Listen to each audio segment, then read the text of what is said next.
Hello darlings, welcome back to my channel. My name is Anja and I love beautiful experiences, beautiful places, beautiful things, and I love sharing them with beautiful people like you. So I'm out here in the park. I just had breakfast. It is a beautiful, beautiful day, hence the sun. And I wanted to come on here and share my thoughts about the decentering men movements. And I said because it seems like there are many of them. On my timeline or my feed, my algorithm feed, I watched one video, one video by Chrissy about decentering men, and all of this 4B movement stuff started popping up on my feed. So I thought about it. I was like, decentering men, and why smart women don't care.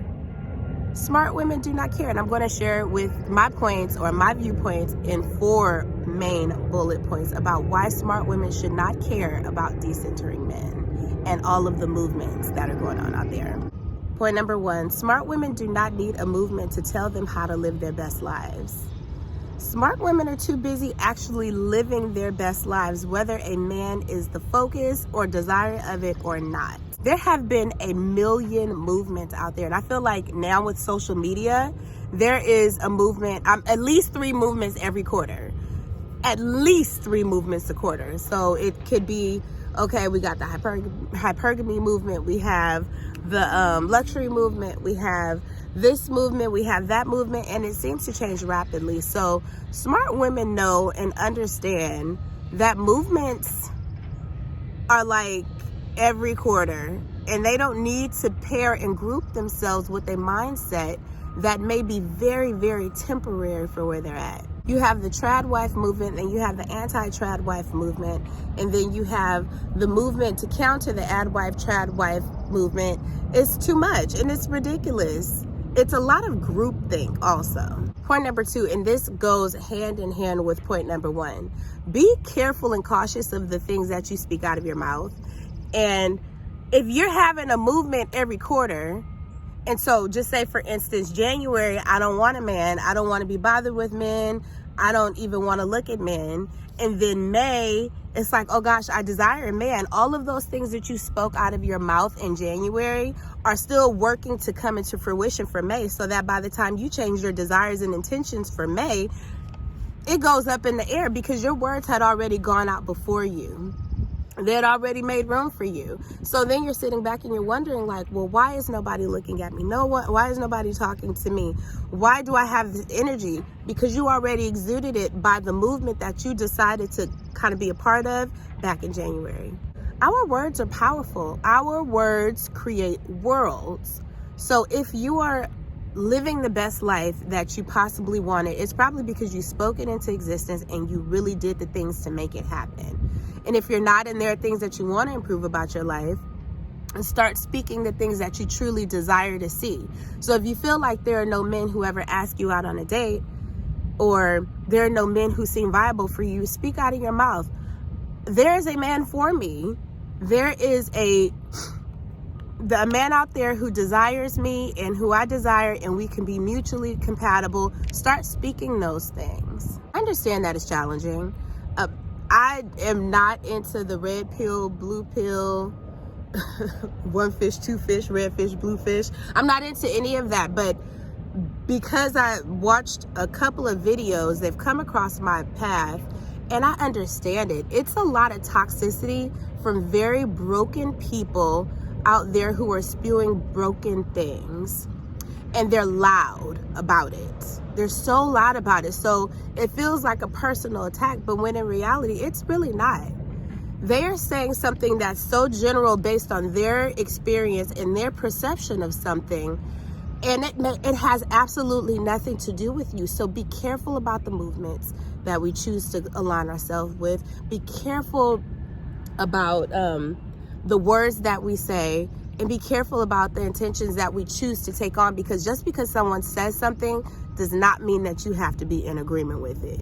You could truly be like, nope, that's not for me, that's not mine, I don't hear it. What is it, the old, with the monkeys? Like, you see no evil, hear no evil, speak no evil. let's bring that back into fruition, because all of that other stuff is not ours. You can look at it and be like, that's not mine. Which leads me to my point number 3. So this is for women out there, because obviously it's smart women that I'm speaking with. And yes, you are a smart woman. If you are working on living your absolute best life, you're drinking your water, you're humbling yourself before the Lord, you are praying, you are working, you are practicing discipline with your money, your finances, and your food, your body. Like, you're just doing the things that you really desire for your life. And you are being led by the Lord. You are being led in the direction that you know you're supposed to be going and that you do desire for your life. My thing is this, and this is another thing with the movements. Would you not think that there is another individual in this vast world with billions of people? We got billions with a B. Would you not think that there's not some other person out there equally working on himself to meet you? Like, and when you guys come together, you guys are balanced and you meet each other where you're at. I did not say perfect, because that's not true. But you guys are balanced and you're meeting each other where you're at, because you did all of this work in becoming whole. Him on the other side is doing all of his work to become whole. And you guys meet together in your whole pieces, not half pieces. So think about that. That's my point number 3. Like, be mindful that the things that you desire, there's someone else who desires it for themselves. And I'm not saying they desire it for you in intention with meeting a woman and like, okay, I want her to love me for this and that and the other, but they're doing it because they also want to live their best lives too. Bye. Oh, such a cute little dog that just passed me. But my point number 4 is tying around the mindset, and the mindset of being careful who you listen to, be careful about the movements that you join. Think consciously that if you're doing these things, there is someone out there who is equally doing those things for himself too, so that when you guys meet together, it'll be wonderful. But also be careful of who you listen to. Just sitting back and observing and watching some of the things and the people who are speaking against or speaking for, sharing their testimony, sharing their stories really about how they had gotten married young and they had nothing, and then the man took everything and he didn't want this, that, and the other. I say this, and it's because I'm noticing a trend that I really don't like, and that trend is a lot of young women are so full of fear. They're like scared to death. They're scared to meet a man. They're scared to fall in love with the wrong man. They're scared to have kids. Just a lot of fear. And I live by the motto of it's better to have loved and lost than not loved at all. Because everything can teach you a lesson. Everything really can teach you a lesson. So in order to have that mindset, that means that you have to be like fearless. Now, granted, I am an adventurous person. I'm very granola. You can take around and look at my channel and see that. I'm very granola, so I don't, I tend to just kind of jump and dive head on sometimes. It's been a beautiful thing for me most of the time. Sometimes it's gotten me into some stuff, but most of the time it's beautiful.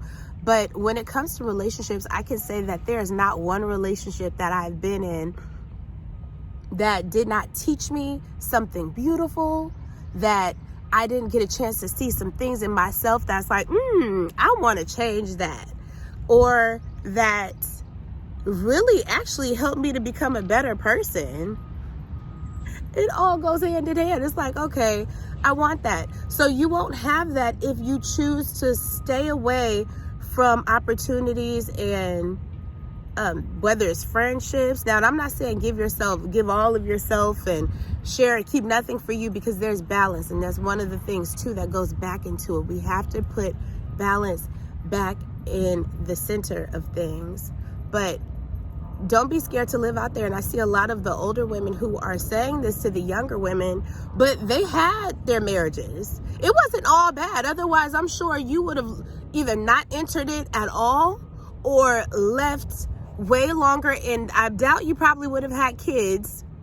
I'm not saying anything against domestic violence and all of that kind of stuff, but I doubt you would have had children. And even your children, you end up loving your children. there's just so much fear amongst young women for like this perfectionism. There we go. It's like this attitude of perfectionism, as if we've fed people something that don't make any mistakes. Don't, like, everything has to be right. Everything has to be perfect. No, that's not true. And even some of the women that I see speaking these things to younger women, they're married with kids. And you trying to tell me it was all perfect, or did you actually work through some things with that person? So let's just be mindful of also who we listen to. Does it even feel right in my spirit? Sometimes we can listen to things and it can sound like a nice earworm, kind of like junk food. And before we know it, we're, or we have this just like a angry spirit that wasn't even ours. It's not even ours. It's not even yours. That belongs to somebody else and their choices. So let's be cognizant of all of that. So those are my 4 points about decentering men and why smart women really don't care. This is not a, what is it called? Oh my God, let the men live. Like, this is not that kind of thing. This is 120% about you. And over here, we love to live well and live beautiful lives. And the way that we live beautiful lives is by, you know, allowing beauty in the heart, beauty in the mind, change, correction into our hearts. So glad you guys came. I hope if you found anything in these points, let me know in the comments. Good or bad, agreeable or not agreeable, it's all good. There's no one size fits all here, but yeah, once again, I'm Anja, and take care, darlings. Have a good one. Make sure you like this video. Make sure you subscribe to my channel. I provide a lot of content that is focused on beauty, that's focused on wellness, that's focused on relaxation, spas, all that kind of stuff. But I also do come in and talk about matters of the heart. So until next time, have a good one.